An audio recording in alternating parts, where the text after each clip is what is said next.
Good morning, tribe, and welcome to the Donut Shop at the beginning of the world.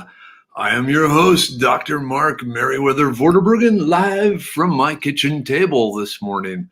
No more kicking over my mug with my feet. And drink. And for those of you who are new to the Donut Shop, and I see we have 3 viewers already, this is a virtual gathering of people hanging out every day and just chilling for a bit, getting some social contact in a distant sort of way. Hey, good morning, Bernice. Good morning, Melanie. How you all doing today? I was wondering when you're going to get out of Facebook jail there, Melanie. Oh, well. So not a whole lot going on. Okay. Sorry, little things pop up and it's like squirrel. Okay.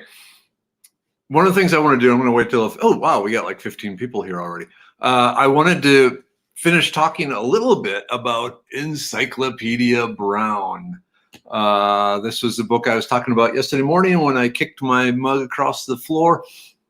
I recommended this for people with kids, say, age 7 or 8 up until about 12.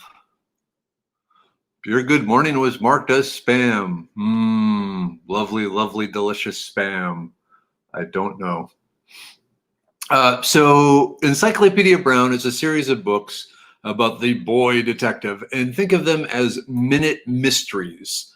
There's a little story, there's some crime or something has been committed. Encyclopedia Brown is this boy genius that picks up on the small details that everyone misses. Think of it as young Sherlock Holmes.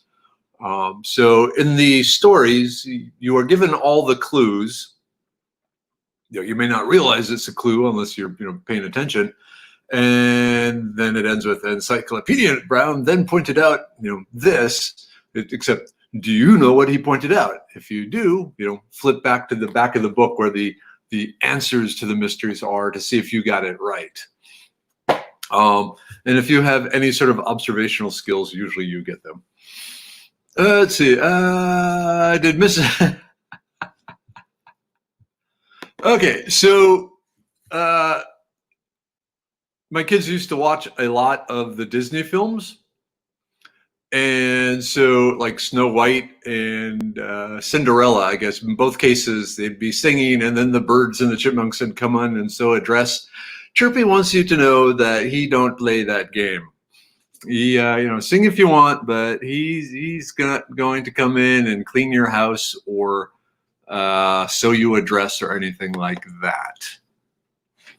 Something to keep in mind, I guess. Sing as you might. Nature isn't going to come and do your job. So I will say, Mambo Weather enjoyed these. She likes the little mystery things. We also have this huge stack of Alfred Hitchcock magazine, which was all sorts of kind of mystery and quasi-horror stories. I mean, these magazines are probably from the 60s or early 70s, and she read through all those too. So yeah, Cynthia. Good morning, Cynthia, by the way. Columbo, that ability to pick up the subtle details that most people miss. But good series of books. I read them when I was a kid, and I really enjoyed them. And even to the point of, rereading them, even though I knew the answers to all the mysteries, I still enjoyed reading them just because they were fun reads. And then the same author, he also wrote one book. So was it Donald J. Sobel wrote a similar book called Secret Agents 4, which involved teenagers. And again, one of them is an above average intelligence, and they solve a mystery there. So what do we got? Let's see. Dear mice. Okay, so dear mice apparently will not sew and clean for you either. Okay. Eek. Okay. Hey, good morning, Kimberly. Good morning, Tricia. Hey, I'm glad you like this book. I mean, when were these books written? They were written, and there's a bunch of them, but this is a relatively new version.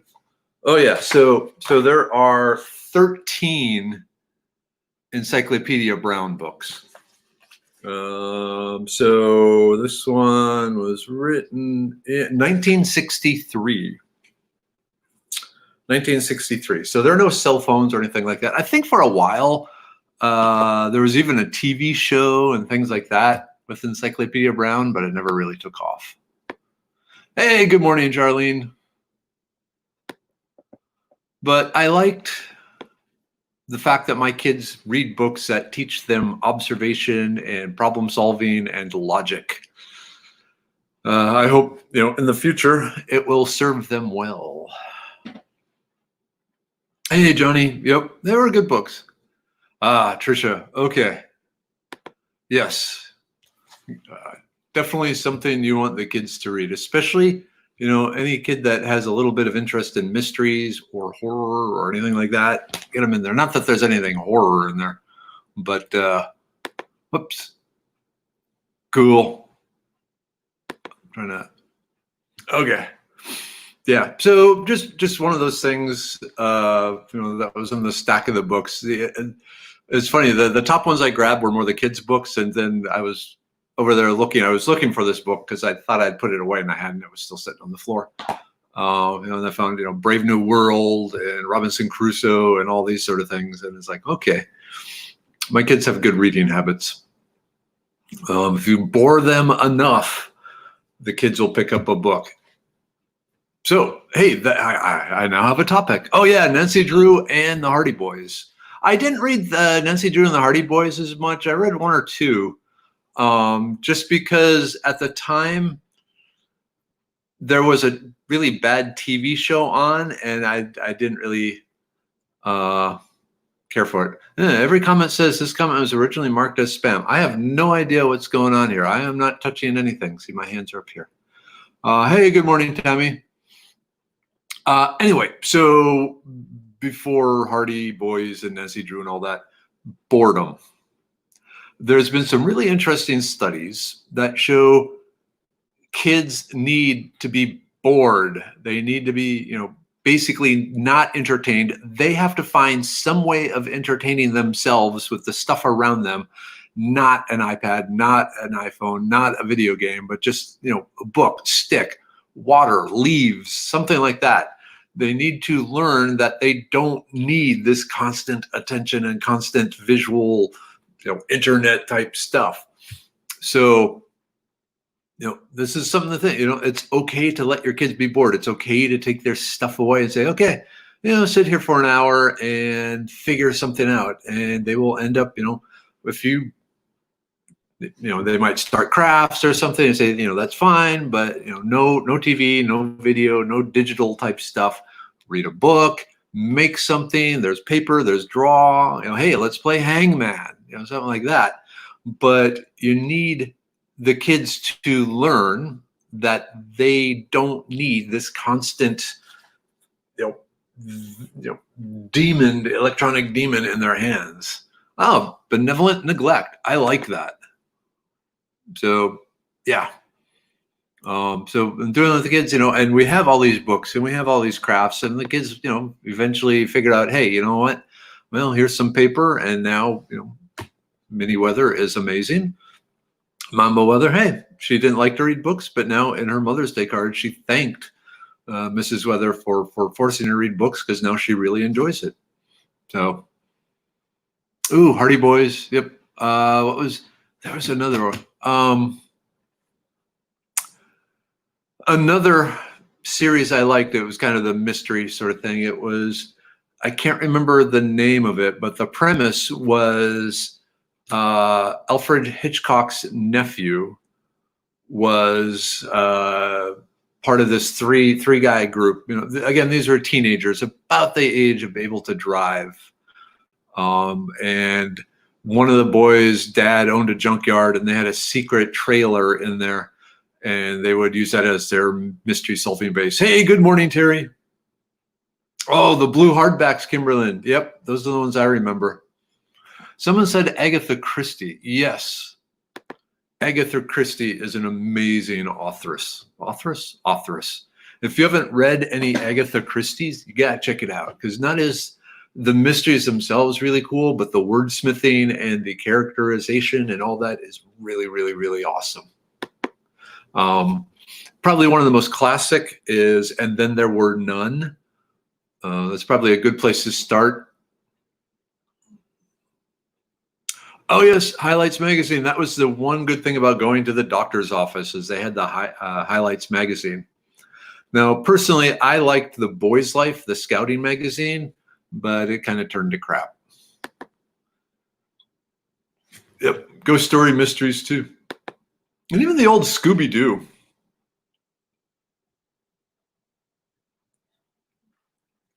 This is saying Scooby-Doo taught us all to understand that the true monsters are always the humans. Yep. Hey, good morning, Chris. So there's lots of things out there other than an iPad or a video game or something. You know, I'm a big, huge fan of reading. Mrs. Weather is a huge, big fan of reading. One of the things that drew us together was our ability to talk about books. So that was cool. She kind of leans more towards the Edwardian and Victorian romancy type stuff, but you know, like she likes you know, Pride and Prejudice, and so I read Pride and Prejudice and Zombies, which is actually pretty good. It's kind of interesting, the way they take Pride and Prejudice and work zombies into it, and it all makes sense. Oh, and then was it the Anna Green Gables? Mrs. Weather loves those. Anything by Madeleine L'Engle. So both the fantasy and the more just ordinary fiction. I guess, Melanie, I cannot argue with you about that. But it is just a cartoon. Well, no one reads anymore. Ooh, records. Oh man, I don't know how old you are, Chris. You look a little younger than me. So when I was back in Minnesota, one of the nephews is living with my folks to help take care of them, and he had pulled out the old record player and all the old LPs that my brothers and I had, and so it was mainly rock from the mid 70s to mid 80s. You know, like Alan Parsons Project and Kenny Rogers. Well, Kenny Rogers isn't the, you know, rock, but I'm trying to think, the Lou Reed, some of those things like that. I took a picture of it, and I just never got around to posting it. Whoa, going to the donut shop. Hey, Tina Marie, are you on the road? Are you on the motorcycle? Man, I want to go to a donut shop so badly. That was one thing. When I was up in Minnesota, Dad would still go to the donut shop, get donuts, and bring them back. Nope, no Three Dog Night. I was never a big Three Dog Night fan. They had one or two good hits. But there was Kansas and Toto. 37. Oh, dang. Yeah, you're a kid. It is kind of cool that vinyl is coming back. I'm wondering if it'll stay.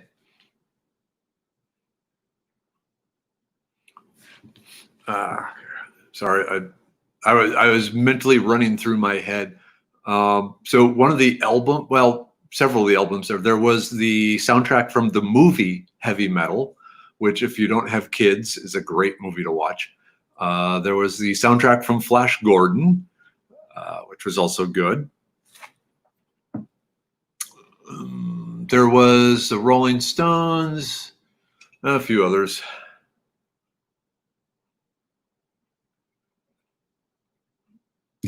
But what was cool is the nephew was listening to them too.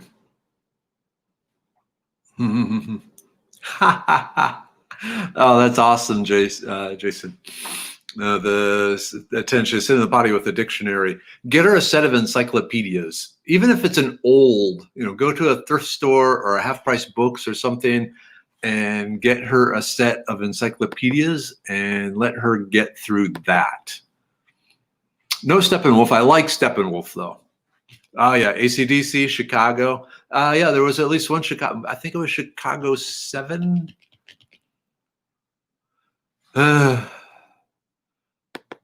Yeah. Where is the library? Oh yeah. Yep. There was a Bowie album in there. Not Spiders from Mars. Spiders from Mars, I still think was David Bowie's best uh, album. Just throwing that out there. Though the latest one, just before he died, was pretty good too. So, but yeah, there's something about. Oh, and there was all the 45s too.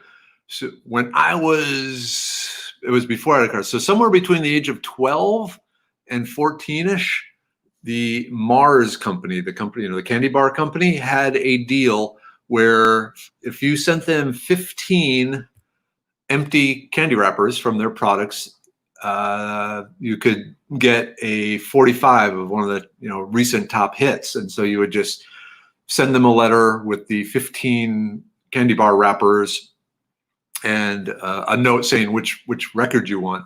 So my brothers and I, and even our friends, we would scour the town for trash for the candy bar wrappers. So we ended up getting stacks of 45s.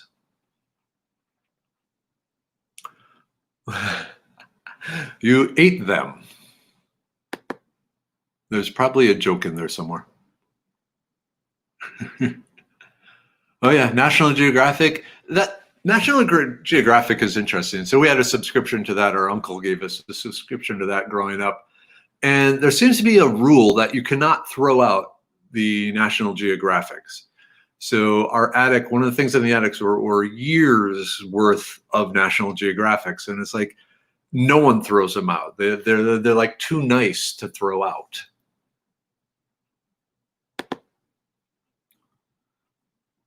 Oh, wow. 45s on the back of a box of cereal. I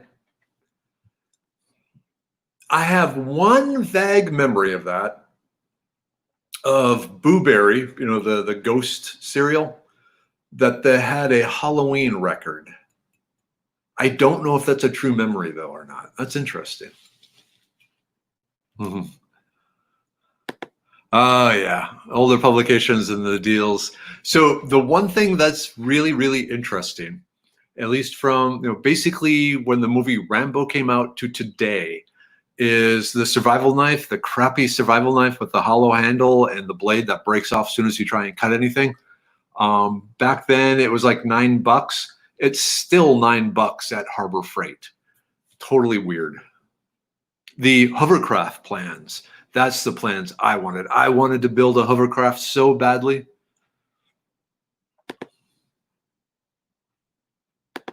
I cannot argue against this. This is true. Yeah, recycling truck. Yeah.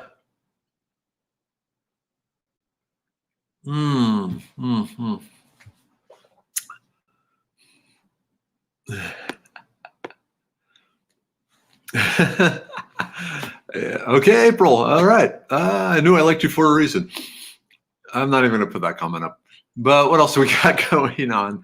Other magazines. Of course, Life magazine was really cool with the big pictures, and then they shrunk it down to the normal size, and I think they just completely disappeared now.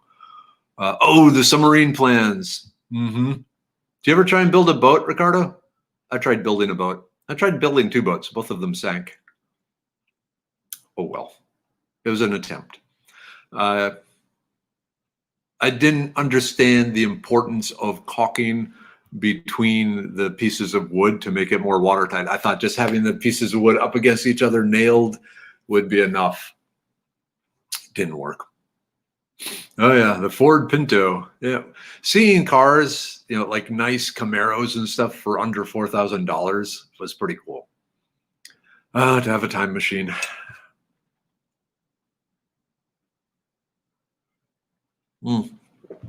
Unfortunately, my time machine is stuck on forward. All right. Let's see. What else do we got going on? Hey. No, that's all right. Never mind. I was going to ask about car detailing, but I decided I need to get do it myself. The Lilyhammer, my 4Runner that I drove up to Minnesota and back, is just a thick layer of bugs all over the front grille and the hood and so forth.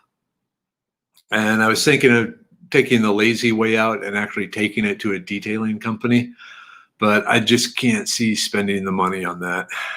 It might be worth it. It's going to take me 2 hours to clean her, but I'll know it's done right. Wow, 76 Camaro for $500. So that's cool. Was it new or used? I'm assuming it was used. Well, it had to be used. My first car was a 76 Buick Regal for $350. But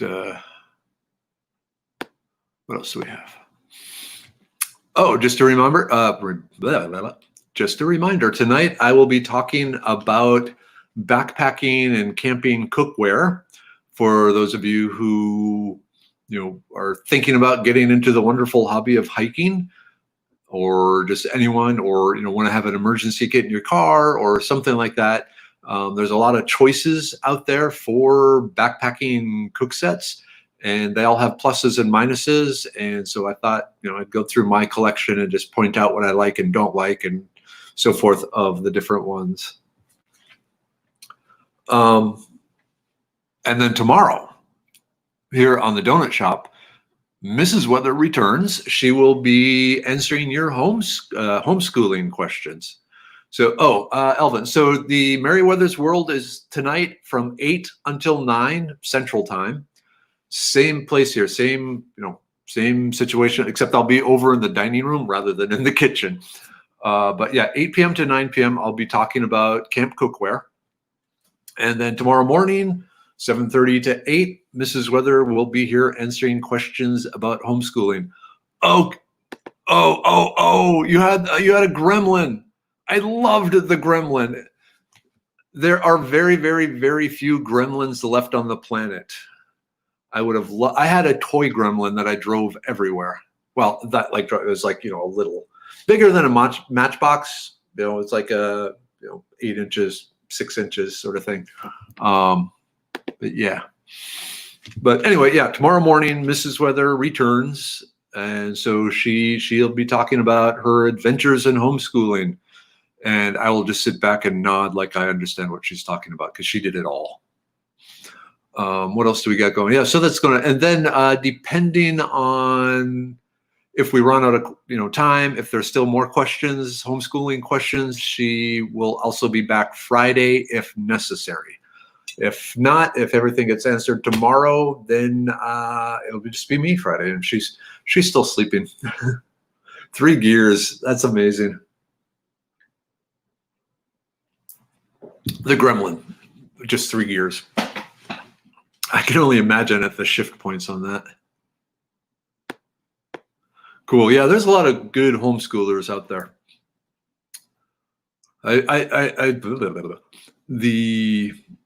Seems one of the, I won't say majority of my fan base, but a lot of my fans are homeschoolers.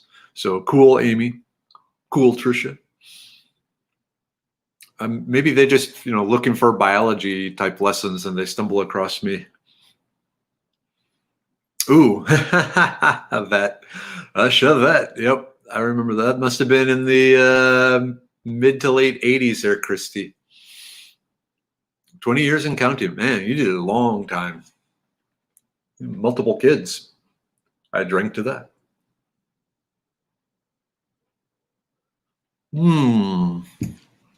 But even if you don't homeschool, you can still bore your kids enough to read. Don't forget that.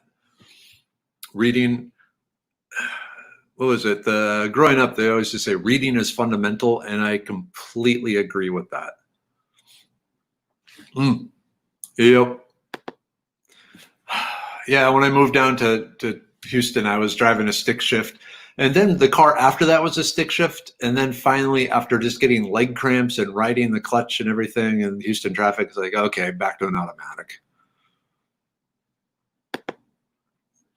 Cool. 25, 33 years old. Dang. Time flies, doesn't it? So I joke, My kids are 14 and 17, going on 25 and 28. What else do we got? What other donut shop type stuff? I think most cars always need an extra gear. They need the racing gear. Yeah, never jokingly tell your friend that is trying out to drive your stick shift that R is the racing gear. It doesn't go well. What else? What else? That's one of the nice things when I go up and hanging out with my nephews. They're just talking cars for hours on end and climbing through their cars. They all are car nuts and actually know stuff about cars. And then my brother Paul and sister-in-law, they're both like constantly rebuilding motorcycles and lawnmowers and stuff like that. Oh, cool.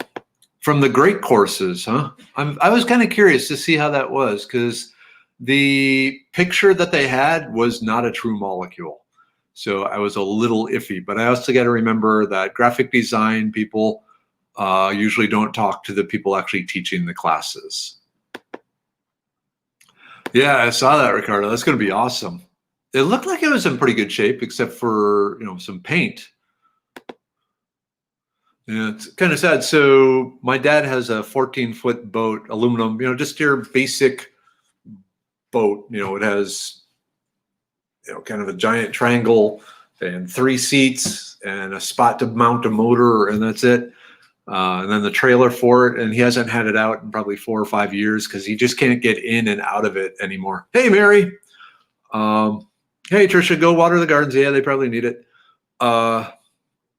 But yeah, it's like many an hour was spent in that boat. But he just hasn't had any luck selling it because no one wants a small boat anymore. They all want these, speedboat-y type things. Oh, cool. There are some really good books out there and YouTube videos that explain how the engines work and how the rear differential works and stuff like that. But it's important, even when you are changing the air filter in your car or flat tire or something, have the kids out there working with you. Another great thing, Amanda, is if you have, like, say, an old computer printer or any sort of mechanical device, a toaster, a coffee maker, anything that you're going to throw out because it no longer works, sit down with the kids with a set of screwdrivers and stuff and disassemble it and have them turn the screws. So at least they learn lefty loosey, righty tighty as far as which direction to turn the screws. Very, very valuable. The kids start, just the ability to go lefty loosey, righty tighty puts them ahead of the game. But it gives them a better understanding of engineering and how things fit together and how complicated things are. So that's something that I highly recommend. One of my favorite memories growing up was again, it was somewhere in the early teens, my grandfather on my dad's side gave me a washing machine. Yeah, it was a washing machine, an old washing machine for my birthday, and access to his tools. And he said, I want you to take this completely apart into as many individual parts as you can. And I spent the afternoon just tearing that thing apart, having a great time, working with the tools, figuring out which tool I needed. He just sat back. He didn't tell me which tool. I had to figure it out. If I was going to do something really stupid, he'd stop me, like hammering with a screwdriver or something. But yeah, great memory of taking apart the washing machine. Oh, cool. Yeah, taking apart VCRs. That's another good one. The DVD players and Blu-ray players are a little less interesting, but at least VCRs, they had all sorts of motors and stuff like that in them. Oh, wow. Okay, the deck is still sound. Good. I mean, the kids need to know that. Boys, girls, both. If they're stranded at the side of the road, that leaves them in a vulnerable position. And so you want to make sure that they understand, some of the basics, especially preventative maintenance on the cars, changing the oil and so forth. Then checking the oil, making sure the oil is good, the coolant is good, that sort of thing. Yeah, life skills, parenting, adulting, as they now call it. Cooking, don't forget cooking. It's amazing how many people can't even boil water.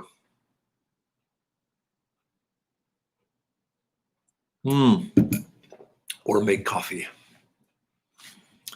Yeah, when I was home up in Minnesota, they had the percolating coffee pot, and I have one here. And I say, I need to pull that out and start using it again, because the percolated coffee, I mean, we have the Mr. Coffee, and it has a programmer on it, which is really, really nice, because I can, walk out of the bedroom door and the house smells like coffee. But there's something about the percolator. It's a little more work to clean. I don't know. I might pull it out again.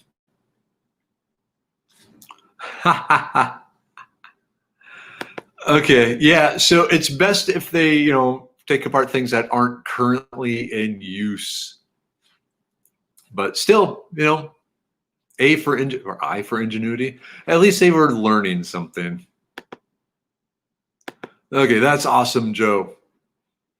First female met for a rider, truck, and transportation. Very, very cool. I'll tell you right now, also, there's a huge demand for airplane mechanics. So if someone is looking, a male or female is looking for a career using their hands doing cool stuff, look into aviation mechanics. A lot of the schools that teach that have a really good placement program where, they have contacts, with airports and airplanes and, everything across the nation. And so you're pretty much guaranteed a job. They say, okay, pick your place. Where do you want to go? Oh, okay. Your son would get along really well with my nephews. John. Yeah.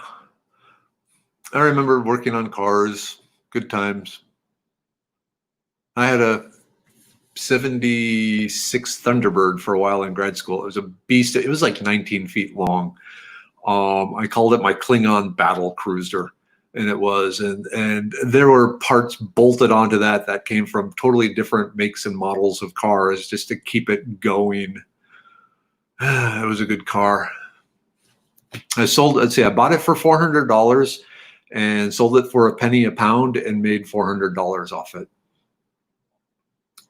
Oh, so your brother is the plane mechanic. Cool. Is he stationed at an airport, or does he fly with the planes? One of my friends would actually travel. It was with a air cargo company that flew international, and he would fly with the planes to like Nepal in case there was any issues. They had he was right there with it. So he spent a lot of time watching videos and reading books on his notebook computer, and then frantically working, trying to repair the landing system or something like that for the plane. There is that. So, and that's why they have a lot of checks and balances, and the person does the work, and then the senior mechanic double checks everything and signs off. So on the plus side, there's always at least two people responsible for, the improper done maintenance, rather just one. Oh yeah, land. I would love to get my hands. Oh. So I was driving, back from my boss's place yesterday, and in the parking lot of a hardware store was a mint, probably 1978 station wagon. If you're like the station wagon that from the Griswolds Vacation, the movie Vacation, just that huge road, and it was gorgeous. And it's like I wanted to pull in and find out who owned that station wagon and offer them money on the spot, because I would love to take one of those just classic, mid 70s station wagons with the gunner seat and back and all that, and put a huge engine in it and soup it up and all this sort of stuff. And this thing just looked mint and it looked cool. I would just love to cruise across the country in something like that. Of course, I wonder what the gas mileage would be. Oh well. Wow. Okay, it is 8 o'clock.